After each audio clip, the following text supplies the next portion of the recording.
Welcome to the Jeff Knows Inc. Entrepreneurial Show with your host, Jeff Lopes. We are live on the Jeff Knows Inc. podcast. I'm your host, Jeff Lopes. Super excited to have today friend of ours, Darius Mirshahzadeh. Got that Boom. word? Boom. We got it on par. You got it, man. I will take that. Host of the Greatness Machine podcast show. It's live it's shows is a little different. He sings, he dances, he's the life of the party, and great guest on his show, incredible show. And he's also the author of the Core Value Equation. Investor, networking, as we're talking before we're going on. Tons of value here. We're going to talk a little bit about pretty much everything. We're just going to go wild with this conversation and have fun today. I always start off, just a quick note. When we start off, we just want to pretty much get to know what you're currently doing, and then we're going to dive into your past, because there's music industry, there's tons of stuff we're going to talk about today. So what are you currently doing, Darius? So I built a company here in the United States with my business partners from 30 to 1,000 employees, bootstrapped it up to 1,000 employees, 9-figure business. And I exited that company in July of this last year. I was CEO of the company with 3 other partners. I left it in November 19. I was just on the board for till July of this year. I exited that, but I wrote a book during that time period, and so I launched my book, launched the show, and was just like I won't say I was retired, but I was kind of like, because I knew I wasn't going to be retired, but I was like not working, and I was not like trying to get a job, or I've never really got a job, but I wasn't trying to start another business or anything like that. Funny enough, things started creeping up on me. So I ended up advising a company in Maryland as the CEO and the owner on high growth. And that one turned into 11 within like 3 months. So right now I'm advising 11 companies, 8 and 9-figure companies, trying to 10x their size. I mean, for me, I'm like a high growth maniac. Like if you want to 2, 3, 4, 5, 10x your business, like that's what I do. So I've been doing it as an advisor, promoting my book, and that's kind of like majority of how I spend my time. And then when you exit a business, you got to deal with that. So I've been investing a bunch of the capital, and so what I'm going to tell you right now, what I'm doing is outside of I'm working on, I want to start a private equity fund. So for me, like, I'm working with a coach, and we decided on 3 buckets for me. So I'm 42, which means that's a perfect age to have a midlife crisis, which is what I had, right? Some guys buy sports cars. I was like, I'm going to go work with Lance Armstrong's mindset coach and like figure out what the next 20 years of my life look like. Yeah. So I figured out, and you'll appreciate this because I think you have some of these same qualities, Jeff, is 40% CEO, 40% artist, 20% investor. That's my breakdown. Those are my buckets. Yeah. So what I'm trying to do is align my time around those. CEO would include advisory work. CEO would include if I want to start another business, we're exploring the process of what next is. Artist is podcast, book, talking, going on Clubhouse and shooting the shit. Just full creative mode, whatever the hell I want. Yeah. And then investor is placing capital, and investor and CEO might kind of have some overlap. Yeah. So where I've landed is I just kind of nurture those 3 buckets. I've been working with this coach for like about 5 weeks or maybe 6 weeks now. And that's where I'm like, dude, I got the framework. Within that, his name is Jeff Spencer, which you need to have him on your show. He is a fucking badass. He was Lance Armstrong's coach on 7 Tour de France's, like mindset coach. He's Tiger Woods' coach. He's Richard Branson's coach, and he's Bono's mindset coach. Bono, okay. Now, Bono, dude, yeah, dude, I love Bono. And I met Bono. My celebrity stuff. I met Bono about 3 different times, 3 different occasions. I actually had a coffee once. We were having a coffee at a bar, and Bono was there. So wow. I have some crazy stories with Bono, but that's pretty awesome. So yeah, so we've been working together, and we've developed this. We're calling it the creative framework, because he's like, dude, I think you've nailed what this is, the creative framework. It's how do you build boundaries, business boundaries around a creative mindset. And So first is figure out what, and dude, I'm making this shit up. He's like, this is your next business, Darius. I'm like, I don't know if it is, but it's an archetype, right? The artist, the CEO, those are different archetypes, right? So I got the artist, the CEO, and the investor. 40, 40, 20 is how I like to kind of diversify that up. Yeah. And then there's a pacing in each one of those. Because what ends up happening is we pace too hard in one and then we burn out. 100%.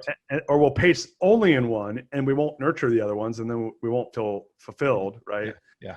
So we've been working on pacing. Like this week, my homework is to go into my calendar and look at every single thing I'm doing and then assign it to each one of those buckets and say, is it worthwhile to advance that area or not?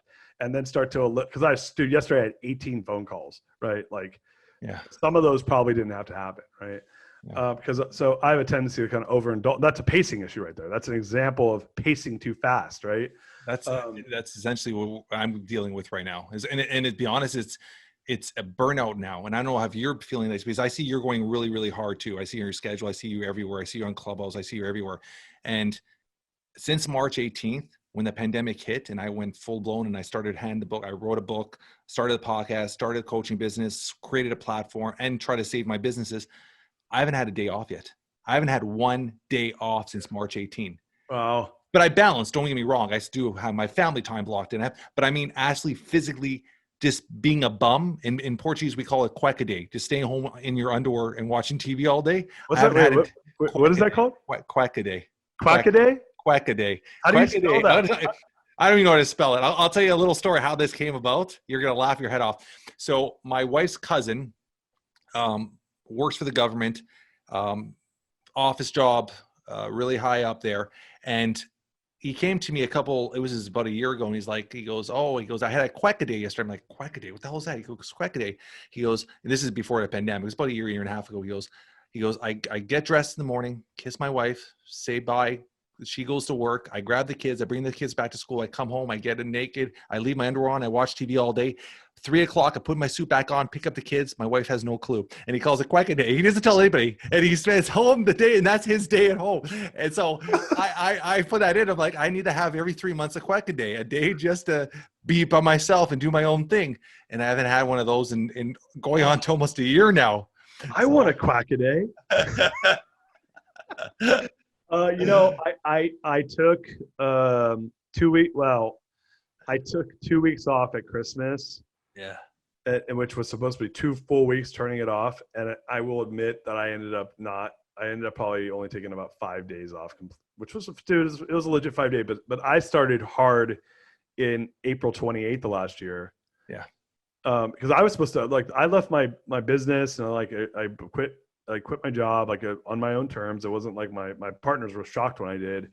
And I kind of had this crisis where I was like, what am I doing with my life? And I went to Asia with I'm in an EO forum that I've been in for 14 years for Entrepreneurial Organization. And we went to Southeast Asia. So I went to Japan, I went to Thailand, I went to Vietnam. You're in these awesome groups. I'm always a soul. I do my stuff on my own. I'm in my own little circle, my own little me. So I'm not into these groups, and I'm hearing them all and I'm getting excited. Let's talk about that. How long you been in that group you said for?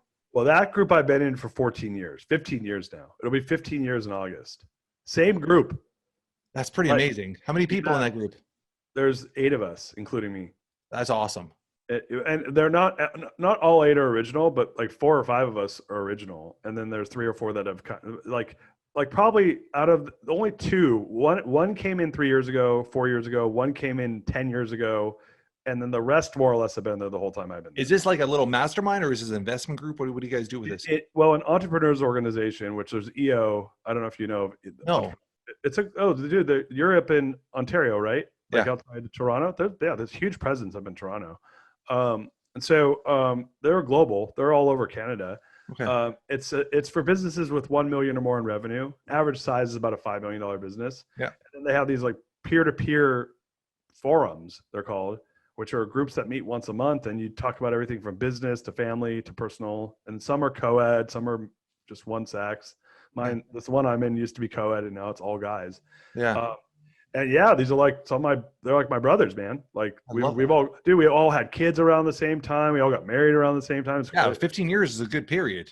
Yeah, it was funny, man. That's a big chunk of your life, your kids, everything, right? That's pretty amazing. we'd show up there was a time period where we'd show up at a meeting, and every meeting someone's wife was pregnant, like was announcing her pregnant, like in a row. Like there's a bunch of kids that are around, and they're now 10 and 11 years old. There's like a whole group of them.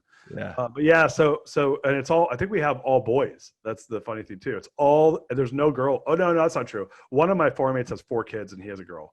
But that's the only girl in the whole bunch out of like 10 kids, 12 kids. I'm in that. I'm in another one of those groups down in Southern California. They're called forums. I'm a forum junkie. You are, huh? I'm in 3 of them actually, and now I just joined the 4th one. I'm in 4. It's not scalable, dude. I got to fix it because I don't live in California anymore, and two of them are in California. One is virtual because I'm in this group called Gathering of Titans, which we meet once a year in MIT, and I'm the chair of it. And I'm in a learning forum. We meet every Monday morning for 1 hour. It's me and 7 other CEOs. Yeah. The one in LA is me and 8 other CEOs, and the one in San Francisco is me and 7 other CEOs. And then I was just telling you about Tiger, and it's me and 14 other CEOs here in Austin. That's pretty amazing. Okay, let's get back to your story because I threw you off course there with Jeff Spencer. So you're working with him. I never heard of him, but obviously he's legit because he worked with, I mean, you're talking about mindset. You're not going to get in their peaks. Armstrong, which I've met before too, Lance Armstrong, like, I know he got a bad rep for what happened, but reality is everybody was doing the same thing in the sport. Yeah, that's total. That's such in the end of the day, he is still the greatest cyclist of all time, without hands down question. And his mindset is just, I'm trying to get him on my podcast. I mean, his mindset is something that's going in France up and down those hills, that the mind control, the mind power, the mind strength to be able to do that is at a level I don't think it's at a Tom Brady level. It's at a level that people will never understand. It's to your point. It's an extraordinary. It's an anomaly, right? Yeah. Seven Tour de France's. So Jeff went on those. He was on the tour. He was the team like chiropractor and mindset coach. They called him the corner man. That's and crazy. So you know how you're gonna appreciate this. Do you want to know how I met Jeff? Huh. So dude, I went through this huge transition in my life, and then I launched all this stuff, and you've been on the show, and so I was doing my podcast, and my podcast is turning into a podcast March 3rd. So March 3rd, we're actually launching the first season. Okay. But I've been doing the live stream show, and I'm converting it into a podcast. And so Jeff, I was waking up at like 4 a.m. every day. And I was up, and I love to wake up early and just drink coffee by myself. That's like my quack-a-day time for myself. And so I'm in my underwear, drinking coffee, like blanket around my neck, just listening to podcasts, reading, whatever. And so I was listening to Jim Quick's podcast. Yeah. And Jim Quick is interviewing his coach, Jeff Spencer. So Jeff was Jim's coach. And I was like, he has this thing called the Champions Blueprint. Because Jeff himself was an Olympian. He was an Olympian in the 1972 Olympics. And I was like, I got to meet this guy. And so I emailed him, and we connected, and we've since become friends, and now he's my coach. So it's funny, dude, listen, I am unafraid of reaching out to anybody. Yeah, 100%. Right. So, and dude, the guy's changed my life now. Like I love him as my coach. He's amazing. And so anyway, that's how I met him, and I was listening to him, and then that's how he became my coach. Was simply I was here listening to him on a podcast. I'm like, this guy has that ideology around what it takes to be a champion, and he has a whole blueprint around how do you do it. So yeah, I'll make the introduction. You should have me on your show. He's a brilliant guy. I would love that. I mean, he's, like you said, he must have incredible stories. Now let's go to your story. And when we first met, you gave me a little glimpse of your past, the music industry, all that stuff. Let's talk about that. Where did that all come from? How long were you in the music industry and all that stuff like that? Yeah, the music stuff was fairly quick. So when I was 18 years old, I got introduced to the rave scene, right? Yeah. Like full blown raves. This is in 1997. Yeah, we're the same age. Like I'm 44. I just turned 44 a couple of days ago, so we're the same era, right? So Toronto was an amazing electronic music scene back then. I have a friend who's from Toronto who threw crazy parties there. His name's Ron Rivlin. Do you know who Ron Rivlin is? No, but where was he throwing the parties? I probably know where it is, at the government or the. I don't. Or the He was a massive, because you guys Dogs. had, so did you go to those types of parties? Yeah, I mean, I wasn't heavily into it, but I would go to them. Yeah, I mean, 100%. So Toronto had techno was Yeah. tech music, not Yeah. there's house music and trance and techno. Yeah. Toronto's all that techno. Yeah. So anyway, I met he moved to California. He ended up being like Ron Jeremy's agent and Mini-Me's agent and all these Canadian DJs. Like, so I ended up anyway. The reason I knew him was I started going to raves when I was 19, and I got into the rave scene. And then I was like in college, and I was like working at a nightclub as a doorman. This really in Santa Barbara, California, and I thought to myself, I should throw a party here. And so I started throwing parties and flying in all these DJs. And then I ended up building the business in LA when I graduated college. And I was flying in DJs from New York and London and all over the place. And I got crushed. Like I ended up trying to level up because I was doing like these one-off parties at this place called the Knitting Factory. They have one in New York City and Hollywood and all over the place. And then I said, I'm going to do it. And it was 18 and up. And then I was like, I'm going to do 21 and up. And I'm going to do it on a Friday night weekly. And there's this place called the Hollywood Athletic Club, which is massive. They used to hold the Oscars there in like the 1940s. Okay. And so I rented the whole place out. It cost like 25 grand to rent it out for the night. And I booked an entire summer lineup of DJs, like from all over the world. And I got killed. I literally, like the first night I did radio advertising. I must have passed out 1 million flyers, literally 1 million flyers I passed out. I had a street team that was working for me. I mean, dude, talk about like amateur. Hustle. Total hustle, but total amateur hour. Yeah. Like I didn't do any research. I just like went after it, jumped in head first, 100 grand into it. First night, 90 people showed up. Yeah. It was this massive empty space, but like, it was like, could fit like 5,000 people. I had 90 people there. Yeah. Like it was so disappointing. And so that business tanked. I lost 6 figures. And then while I was doing that, my day job was I was working in the mortgage industry. So I ended up getting I moved to San Francisco. I mean, it's a long story, but essentially I got fired from my mortgage job. My business went under. I was 23. I was just turned 23. My dad had died the previous year. Like it was just like all the shitty things that happened all at once. Yeah. And so I ended up moving to San Francisco. I quit the mortgage industry. My brother stayed in the mortgage industry. He was doing really well. He was making like a ton, like 6 figures plus for big, like not even low 6 figures, like mid-ish 6 figures. And I'm working I'm killing myself to make $2 grand a month while I was working as a stock trader, which right after 9/11 happened, that was not a good time to be a stock trader. No. You're paid on profits. It was a choppy market, lots of volatility, and I made no money. And I got back into mortgage because everyone was making money in mortgage here in the States. Yeah. And that quickly took off. And by 2002, started making some pretty good money. Like I went from broke to I had 15 grand in the bank, which for a 24-year-old is pretty good. Yeah. It was all me making, my parents didn't help me. It was me just doing it myself.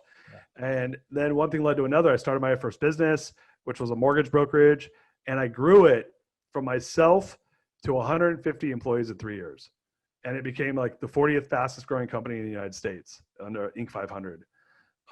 And that was the launch of my experience into being an entrepreneur. It was a crazy ride, man. I was 25 when I started that company. Yeah. And it went from literally what did I do? $323,000 of revenue in 2003 to 8.4 million in 2006. Yeah. And I had no idea what I was doing. Literally I had no clue. I was freaking clueless. Yeah, but you I'm sure, I mean, your drive, your hustle, and also I'm a strong believer, and we talked about this, and I think we talked about this in the past, and this is a subject that people are always iffy about talking about, is are people natural entrepreneurs, or could you be taught to be an entrepreneur? And I believe you could be given the tools, and you'd be given a blueprint like you just talked about. But that hustle, that drive, that just get up and get it done and not slow down that process and not give up on that process.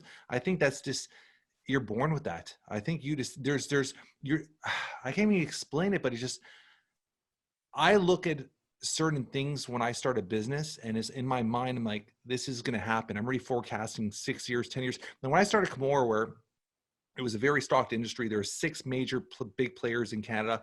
And I told my team when we first hired, my guys have been with me forever, all my staff here. And I said to them, I go, within 5-6 years, we want to be the top dog. And after year 6, they were all bankrupt and so you have that mindset, that drive, right? So as much as you're winging it and you learn from it, but you still had that natural component of being an entrepreneur, right? Yeah. So, I mean, there's a book, Gino Wickman. Have you interviewed him? No. You know who he is? Yeah. Yeah. So you should get him on your show. I can make an intro. He was on my show because he just wrote a new book called The Entrepreneurial Leap. Yep. And it talks about what it takes to be an entrepreneur. It's all about people like taking the leap to be an entrepreneur. And the data is interesting. If you look at the worldwide data, only 3% of people are cut out to be an entrepreneur. 3%. I mean, it's a lot of, like, there's 7.8 billion people on the planet. So that's a lot of people. It's 300-400 million people. Yeah. But those are the numbers. It's like 3 or 4%, right? So why? Because, look, we celebrate the Elon Musks because they're easy to celebrate. Just like we celebrate the Tom Brady's, because, like, what's not to celebrate? These are guys that have killed it. You look at women like Venus Williams, and what's not to like about being those top dogs in these sports? What we don't talk about are the sometimes millions of people that are try to be them that never made it to be them, right? For every one Tom Brady, how many people, like, when they're 7, 8, 9, 10 years old, want to be Tom Brady that never become Tom Brady? And the answer is almost everybody. Yeah. I have a friend who's from Canada, and great guy. And he spoke at my TEDx conference that I did in 2012. And he quit his job as an investment banker. He played football for McGill University. And then he went to New York City to become an investment banker. Yeah. And he ended up quitting his job. He had 24 years old, put on like 20, 30 pounds, was sitting in his house. I think he's from Vancouver. And over Christmas, decides that he's going to get back into athletics. Quits his job as an investment banker and decides that he's going to try to become an Olympic speed skater. Now, the catch here is he'd never speed skated before. He'd never skated before in his whole life. His name's Kevin Yeager. And he ends up going to this place called, I think it's called the Bowl. It's in Calgary. Yeah. It's where they train to be speed skaters. The Olympic speed skaters. Yeah, I know where that is. Yeah. He goes and moves there. Like, dude, the guy didn't know how to skate. And is skating with like the 8-year-old kids that are trying to be like Olympians 20 years from now. Or 10 years from now. Yeah. And he literally goes from like a nobody to number 20 in the country of Canada for long form speed skating in 2 years. He's very athletic. Yeah. But my point is like, he flies in to do my talk at San Francisco. Yeah. His brother's a friend of mine through Entrepreneurs Organization. That's how I met him. Yeah. And he goes, I was in the cab driving over here, and the cab driver asked me what I did for a living. And I told him I was a speed skater. And then he asked me, "Oh, are you an Olympian?" And he said, what's funny is he wasn't. He wanted to. It was a dream of his to become an Olympian. And by the way, he didn't end up becoming an Olympian because number 20 doesn't make you an Olympian. It's only like top 2. You know? Like that, we're not even talking about winning a gold. We're just talking about making right? Olympic. Yeah. Right. And he says, that's like you driving and someone saying, "Hey, what do you do for a living?" And they're like, "Oh, I'm a podcaster." Right. And then you go, "Oh, are you the number 1 podcaster in the world? Are you the number 1 podcaster in Canada?" Yeah. Like, the odds of that are low, but everyone has these weird expectations. So I think there's a gap between being the best and going on that journey to try to be the best. And I think to be an entrepreneur, you have to be wanting to be the person that likes being on that journey, fighting to be the best, knowing the odds of being the best are pretty, like, almost zero. But fighting for it and being willing to do that. And I think most people, they get on the quest, they see it's hard, they quit because they're like, "Oh, this is too much. I don't want the ups and downs of this. This is painful. I don't like the pain." And dude, listen, I don't like the pain either. But like, when you work out, like, the only way you get muscular is by being sore the next day. Yeah. And that's the same is true in life. Let's dive into that for a bit. Let's talk about the mental health and mental side of being an entrepreneur. And I think it's a topic a lot of people don't talk about as entrepreneurs, because you're always trying to, especially with social media, you're trying to live on this limelight, you're trying to live on this peak that you want to show. You're always succeeding, always doing well. Have you gone through your journey? Have you had those moments where it's like, what am I doing? What am I going through? Because I've been through them tons of times. Tons of times. I've been through, and I was a guest on a podcast yesterday, and we we're actually talking about that, where there has been so many times where I sat there and I'm like, what am I doing? Even though I would be succeeding, doing well. And it's like, I would be so drained, so tired to get home. And like, I just want a 9-to-5 job. I just want to get home and shut off. And what am I doing? And then the next day I wake up and be like, okay, back at it. Okay, I got this. But you go through those moments where it's just like, what is happening? What am I doing? Like, can you describe any of those moments you've been through? I'll tell you that I've never, well, I ended up doing a couple of joint ventures after my first business, by the way, the one that was 40th fastest growing company in the United States, ended up blowing up, like in a bad way. Yeah. Cause it was a subprime mortgage. It was a subprime mortgage lender. It was called Twin Capital. Yeah. So we ended up like almost going out of business when the markets crashed in 2007. And then we stayed, unfortunately, like you'd say, fortunately we stayed alive. Unfortunately, we stayed alive. And then we were like in zombie land for like 3 years. And then I ended up having to go do deals with other businesses where I was kind of an employee. It was an entrepreneurial deal where I owned half the profit, but I had to like go and play politics and deal with other people and their rules. Yeah. And dude, I learned one thing really quick. I am fucking unemployable. Like I can't, it was so painful for me to work. Like I never knew what it was like to have, they call it the Sunday jitters or something, to be anxious on Sunday for work on Monday. Yeah. I never had it as an entrepreneur until I started doing deals with other people. Yeah. Because I was like, oh, I got to go deal with their bullshit. You know, and I realized I just wasn't cut out for it. I'm not cut out. Like 97% of people aren't cut out to be an entrepreneur.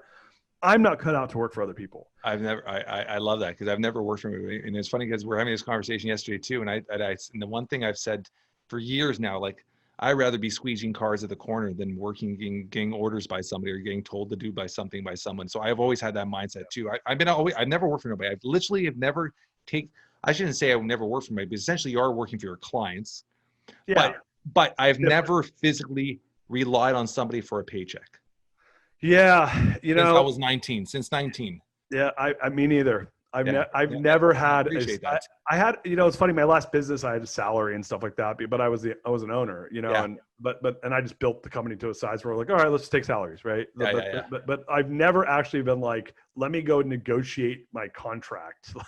Like, I think I did that as part of my deal with my business partners. But again, it came from building something and then, all right, we're entrepreneur. Like this is a big enough business where we need to do that. Let's talk about quickly on your venture with partners.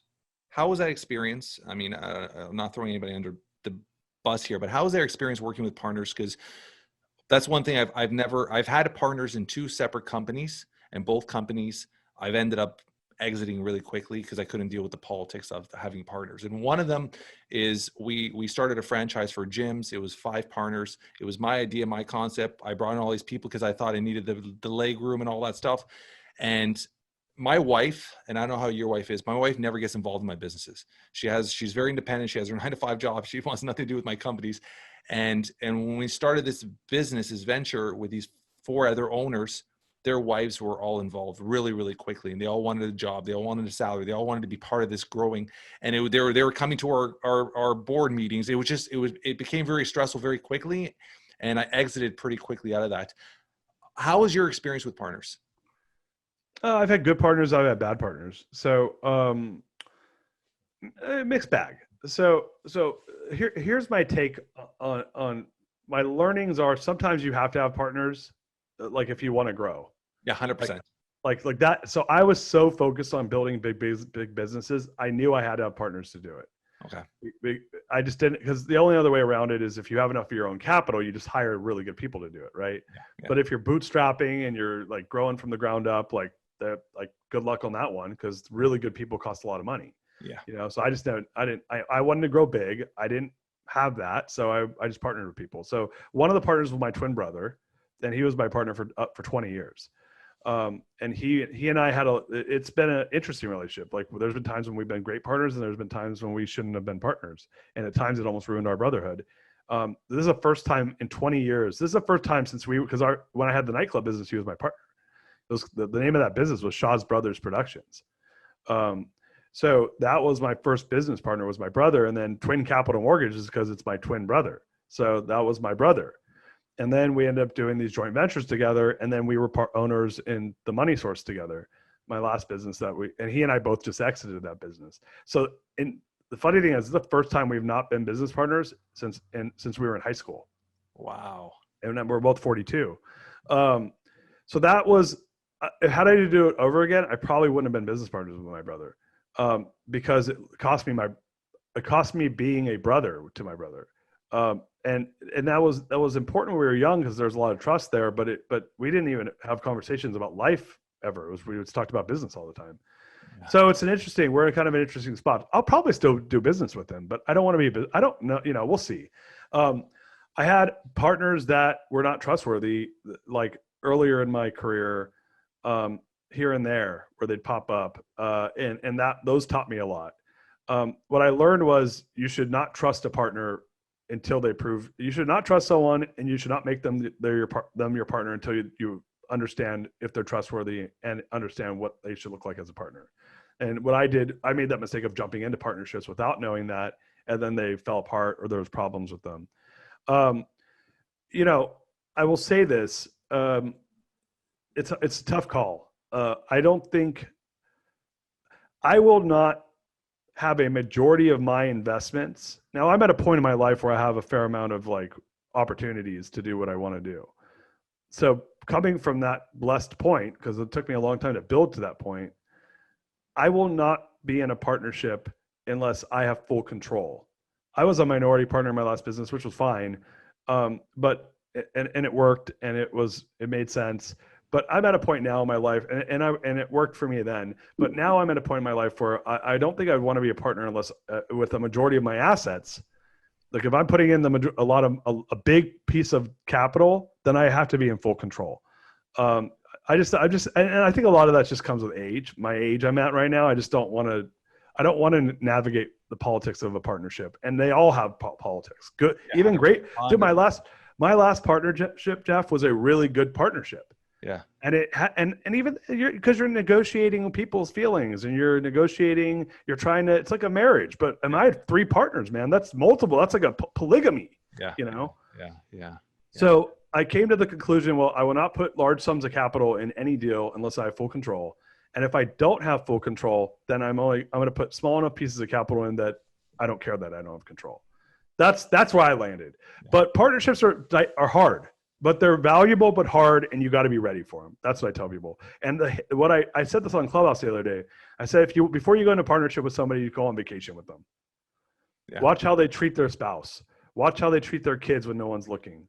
Watch how they treat the doorman. Watch how they treat the waiter. Watch how they dress. Watch the things that are not necessarily obvious, because that's going to tell you a lot about them. See how quickly they open up to you. See if they're vulnerable quickly.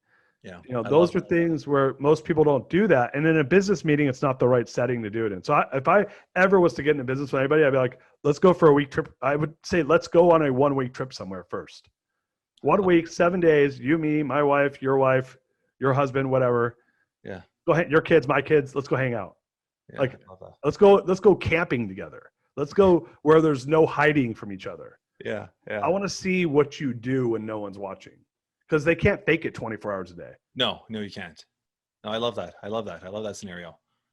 And you do find, and it is true, because you might know somebody for a year, 2 years, and you might get small glimpses of them. You might get their social media. You might get an hour a week or hour every 2 weeks of them. You're not getting the full glimpse of them 24/7. You can't fake it 24/7. I love what you said there. I mean, that's very, very, it's a smart mindset of having, right? I love that part. So when you exited, what clicked in your head that you wanted to exit that company? The company was doing well at that point. Yeah. The company everything was fine. In 2018, I turned 40, and I started having this whisper, I didn't know what it was. I kept telling people I felt like something was missing in my life. Yeah. And I didn't know what it was, because I had finally climbed this mountain. My goal was to build this massive company, and I built this, we had 1,000 employees. It was a mid-market company. These are the types of, my company was the type of company that goes public, right? Yeah. like when you hear of a company that goes public, that's like about like my company's almost big enough to go public. For its industry, it's a little bit small, but for other industries, we're definitely the size of a company that goes public. Yeah. So I had always dreamed of building a company that got to that size and even bigger. And I was weird. I was like, my dream had come true, but I just felt like something was missing. And then we had this thing happen where we ended up selling one of our businesses, and we had this huge layoff because 2018 was a really tough year in our industry. Yeah. And we got out of this one segment of our business that was a lot of headache, and we weren't doing well in it, which funny enough, had we stayed in it, like would be fucking killing it now. But because the market did a full 180, Yeah. but it was, we literally decided to get out because it was just not working. And it was the 7th time I had these massive layoffs because our industry is super cyclical and super volatile. And I was the face of those situations. I was the one not laying people off necessarily, but I was the one going in afterwards, telling the whole staff what just happened, creating trust, going to the offices, rebuilding the trust. And I just didn't recover from that one. Yeah. And that happened like January 8th of 2019, but it started December 3rd, and it was over the holidays, and it was really stressful. And if we didn't find a buyer, we're going to do a 400-person layoff. And we ended up, finding a buyer and, did a decent deal with them. And it was a very quick deal, and it was in the holidays, which made it even harder because, hey, is it better to do a layoff or sell a company on December 19th or on January 8th? You tell me. They're both fucked up. They're both. It doesn't matter what time of year. When you're dealing with people's careers and lives and livelihood, it's always a tough decision, right? It's the worst during Christmas, though. I'm telling you, Yeah. It's harder because you're ruining someone's Christmas. Yeah. And imagine if you're ruining hundreds of people's Christmases, right? Yeah. So for me, all 3 of your partners all exited? No, just me and my brother. Just you and your brother, huh? Yeah, just the 2 of us did.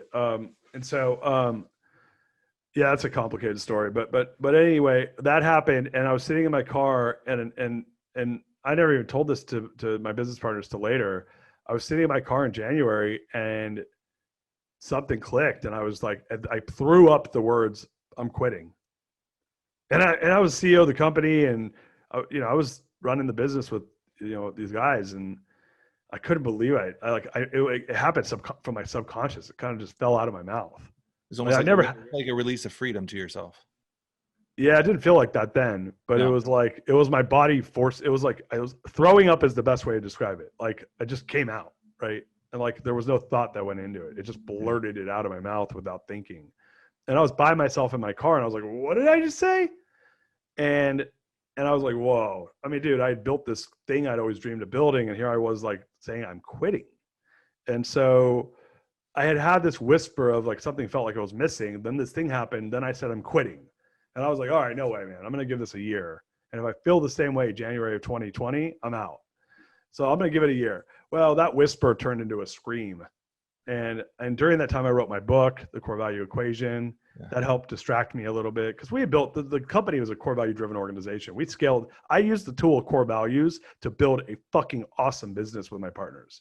Yeah. And I started writing my book then, and that was kind of helped slow that scream didn't come out because I kind of distracted myself. I was still running the company, but I was working on the book like at nights and on the weekends and stuff, and that thinking about the book.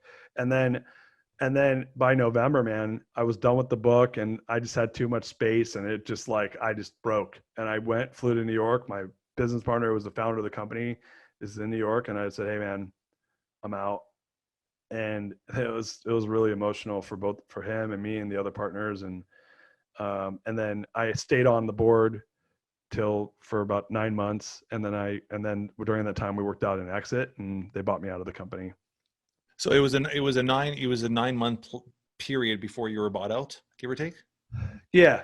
I mean, I don't think people realize when you're dealing with corporations that size. I mean, it's a very complicated buyout. It's not it could get very structurally, it could get very, very intense, especially with other partners, right? So was that a very intense period? Like, how was those 9 months of you being on the board? Did you feel like the outsider? Like, how was your mindset? Because they knew where your mind wasn't truly there anymore, even though you did want the company to succeed. How did your relationship, I should say, with your partners It was different. I mean, again, I think that, look, we had been very respectful of each other, and there was a lot of love, and we went to war together for a long time. And I'm a person that I'm a giver, so I'm a person that like go out of my way to make it easy on those around me. And I did that. And so I think we both kind of approached this from a place of, like myself and the partners that stayed approached this from the perspective of not doing right by each other. To a point, right? It was not. So, and I think that we were very respectful of the fact that we wanted to have a relationship afterwards. And I do have a great relationship with all of them afterwards. Yeah. Like they're still my, I haven't seen them because of COVID, but I talked to them on the phone all the time and yeah, no, we're cool. It was a little, that's stressful no matter what.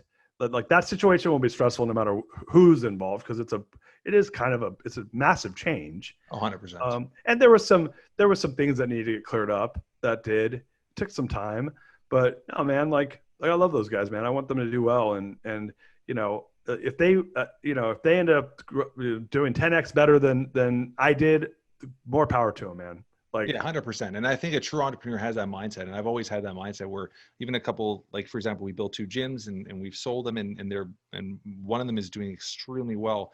And until this day, we have this great relationship with the partner and stuff like that. So it's having that mindset it's having that almost that good heart of just wanting people still to do well. As long as you can have that, you're giving forth all the time, it's going to come back to you in 10 times. And I truly believe that.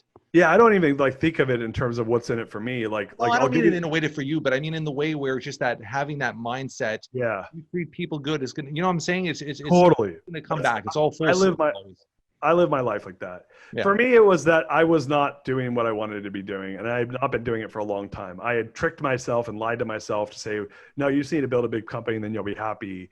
And the reality was that wasn't the right move for me. So what's funny is now I'm doing advisory work. I have 11 companies, 7 of them are mortgage companies. But these are 8 and 9 figure companies that are trying to 10x. These are companies trying to become $1 billion companies. Not all of them. Some of them are trying to become a couple $100 million companies. And that's kind of my sweet spot, is if you want to go from a 10 to $200 million company, I can do that in my sleep, which is a pretty rare skill set. So a bunch of them I'm sending a ton of business to my old business partners. I hook them up all the time, because I'm happy to, because they have a great company. They're going to take care of these guys. So it's cool. It's a good relationship. What was funny though is, we end up buying all these, we own 7 companies. We had a holding company, and we had our big operating company. And then we had a professional soccer team we owned. We owned an advertising agency that I was the vice chairman of. We owned software companies. We owned a bunch of stuff. So, and I built is it MLS? What type of professional soccer team? No, I was in Europe. It's a European soccer team. That's a diverse portfolio. That's a story for off air, but it was, we owned the number 1 soccer team in Cyprus. Seriously? Yeah, I don't own them anymore, but I was an owner. I was a minority owner in that team for a couple years. A little checklist off your box there. Own a sports team. Yeah, I'm good, man. I don't need to ever own it. That was a box that I probably won't check again. Okay, I'm going to talk about 2 little subjects, because I know we have a tight little timeline here. Parenthood. I mean, you post a lot on your son and your kids, your 2 boys, right? Yep. Yeah. I have 2 boys. And that's something I'm very passionate about in fatherhood, and I can see clearly you're a great father. What does it mean to be a dad to you? I believe the purpose of, I was talking about this with someone off air yesterday. I did a bunch of podcasts yesterday, and I said, this guy's telling me he didn't want to have kids. And I said, having a child, and he had some interesting reasons why he didn't want to. I said, having a kid is the first time you'll love someone more than yourself. Yeah, and unconditional love. Just, it's the first time you'll love someone more than yourself. Maybe some people can feel that way about their significant other. I don't believe that there's a person alive that loves their kids less than that does not love their kids more than themselves and their significant other. I just don't see, at least I don't feel that way. I'll tell my wife in 2 seconds, and I expect 100%, her to feel that way. 100%. And I have this really morbid example of why that's true for everybody that we will not get into, because it's just not PC. Yeah. It involves a choice and a gun. So Yeah, no, I believe your job is to lead your kids, to help them find their genius, to teach them what it's like to live a good life, and to give them the tools to maximize their life. Yeah.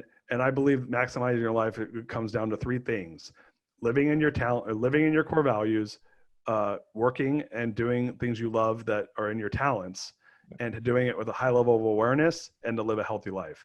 And I believe as parents, our job is to give our kids tools to do those things, 100%. and to love them and not criticize them. I love that. And it's as simple as that. Anyone that says different, and to love them for who they are, like unconditionally. Like, my kids could do anything as long as they're doing it in their values, with their talents, with a high level of awareness, and I will love them. Now, if they're doing like serial killer shit, I might feel differently, but like I'm gonna assume that comes out of those things not happening, you know. Yeah, my kid's like, Dad, I love killing animals. I'm like, no, I'm not cool with it. You know, it has to come from a positive place. But yeah, that's it. Like, helping them find their simple and honest, right? I mean, that's essentially. I mean, yeah. I mean, you give them the tools, you put them in the right spot. You find, as parents, I think it's our job to find and help them open up their imagination to be as creative as they can, and then find what they have a niche or a talent for, and then explode them and explore that as much as you can with them, so they focus on that and drive to it, right? I mean, it's simple, but it's not simple, parenthood, right? I mean, there's goods and bads and everything. It's always a learning curve always, right? Especially if you have children like my son. We went through a lot, and you always have those learning curves, but it's all, at the end of the day, it's unconditional love. You don't love anything more. And it sometimes boggles my mind when you hear parents that leave their kids or deadbeat dads. It boggles my mind. And then there are a lot of them out there, right? Let's be honest. Well, there's a guy, Philip Seymour Hoffman, who was an actor here in the United States. I know, of course. He's passed away. Passed away, right? I love Philip Seymour Hoffman. He said the reason people that they either love their kids so much that it comes out from a place of fear. They're so afraid that they can't do it, and it matters so much that it's a fight or flight. They run because they're so afraid of failure that they just run away from it, because they don't believe in their own ability. I agree with you, but I think that comes from a place of failure and fear, that people don't do it. Because I agree with you. I don't believe that you can love someone that you're not willing to fight for it. I don't know if we talked about this. I'm going to give you a 1 minute little scenario. When I was at the hospital with sick kids with my son for 4 months, we were in the most intense room. It was 6 beds in that room, and it was a rotating bed. Like, in that room was most intense. Children were passing away every day. And me and my wife were there every single day. And I don't know did I tell you this story already? No. My wife were there every day, morning till night, with my son. And we would barely ever see other parents in there. And one day it was about a month in there, and I pulled the nurse aside. I was like, well, do the other parents come when we leave? Do they come on a week? Like, where are the other parents? And she looked at me, she goes, many of the parents, when their children are dropped off here, do not want to build that emotional connection to their child, because they think they're going to lose them. And they only show up here when needed for appointments and stuff, which is insane. Always. And that's reality to it. I'm going to give you one last question before we go. If something were to happen to you today, in a few words, how would you want to be remembered or described by your loved ones? Darius was a lover of pizza, puzzles, pink unicorns, and passion. His favorite word was fuck. And he's just as comfortable in a tuxedo as he was in flip-flops and shorts. Do you have this written out in front of you? I wrote my eulogy the other day, and that's a paraphrase of the last 3. And then there's a Jack London quote that I always read.